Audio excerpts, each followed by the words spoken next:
So ito pong SPNEC, Congressman, again, your participation is your shares being still, what, is it right, the owner of Solar Corporation?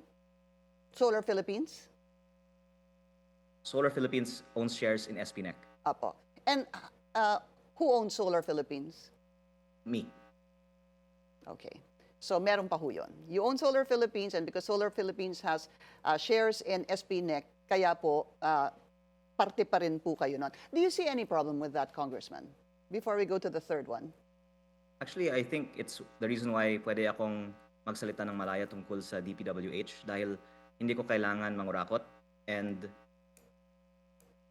ako po ay actually hindi tumatanggap kahit ng aking sweldo sa Kongreso or MOE or anumang mga extra na ibinibigay.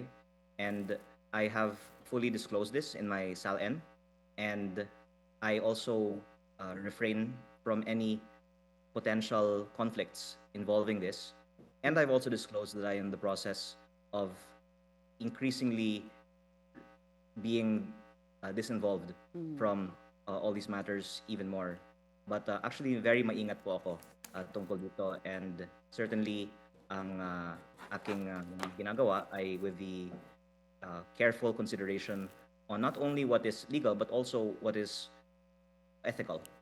Importante po kasi sa akin na gagawin ko ang aking trabaho bilang isang mambabatas, at ang aking advokasya nga po sa DPWH ay posible dahil ako po ay hindi financially dependent sa aking trabaho sa Kongreso.